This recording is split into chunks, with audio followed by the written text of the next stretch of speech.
అదే RTV app వార్తల్ని క్షణాల్లో చదివే అవకాశం ఉంటుంది. ఒక న్యూస్ పేపర్, ఒక టెలివిజన్ ఛానల్ మీ చేతుల్లో ఎప్పుడూ ఉంటాయి. సబ్ రిజిస్టర్ ఆఫీస్ ఏదైతే ఇక్కడ డోన్లో పాత సబ్ రిజిస్టర్ ఆఫీస్ ఏదైతే ఉందో ఆ సబ్ రిజిస్టర్ ఆఫీస్ను ఎక్కడో దూరంగా ఊరు బయట ఐటీఐ కాలేజ్ ఎదురుగా షిఫ్ట్ చేయాలా, కదిలియాలని చెప్పి ఒక ప్రయత్నం జరుగుతుంది. అయితే ఈరోజు నేను వీళ్ళందరికీ కూడా, పాలకులందరికీ కూడా తెలియజేస్తా ఉన్నా, ఈ సబ్ రిజిస్టర్ ఆఫీస్ కానీ, తహసీల్దార్ ఆఫీస్ కానీ, సబ్ ట్రెజరీ కానీ, ఇవన్నీ కూడా ఎప్పటి నుంచి ఉండేది ఇక్కడ? ఆనాటి బ్రిటిష్ కాలం నుంచి ఉండే, స్వాతంత్రం రాకముందు నుంచి, అంతేనా?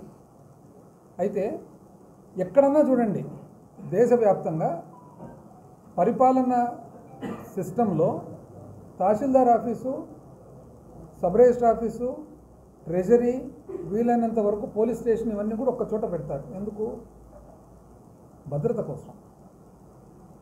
రిజిస్ట్రేషన్ ఆఫీస్కి పోయినప్పుడు ఏ కాగితం కావాలన్నా కూడా ఎక్కడి నుంచి మనం తెచ్చుకోవాలా? తహసీల్దార్ ఆఫీస్ నుంచి తెచ్చుకోవాలి.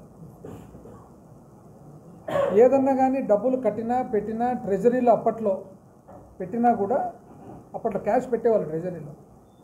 ఎక్కడ ఉండాలి? అది పోలీస్ స్టేషన్ దగ్గరలో ఉండాలి అని చెప్పి 100 సంవత్సరాల నుంచి ఈ ఆలోచనతో పరిపాలన జరుగుతుంటే, ఇప్పుడు కొత్తగా ఒక డోన్లో మాత్రము ఒక్క సబ్ రిజిస్టర్ కార్యాలయం మాత్రము తీసుకుపోయి ఊరు బయట 2 కిలోమీటర్ల దూరంలో తీసుకుపోయి పెడతారండి.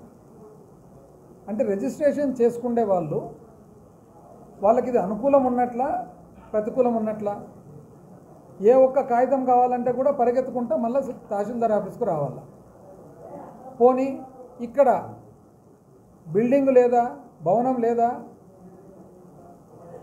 మేము అధికారంలో ఉన్నప్పుడు ఇది గమనించి, ఇది గుర్తించే ఒక బ్రహ్మాండమైన కొత్త భవనం కట్టడం జరిగించి అక్కడికి మారుస్తే, ఆ చుట్టుపక్కల ఉండే రియల్ ఎస్టేట్ వ్యాపారస్తులు ఎవరైతే ఉండారో ఆ వ్యాపారస్తులందరికీ కూడా అనుకూలం కలిగి అక్కడ విలువలు పెరుగుతాయి. అంటే లక్షలాది మంది అనుకూలం ఒకవైపు, ఒకరో ఇద్దరో రియల్ ఎస్టేట్ వ్యాపారస్తుల భూములకు విలువ పెరిగేది ఒకవైపు.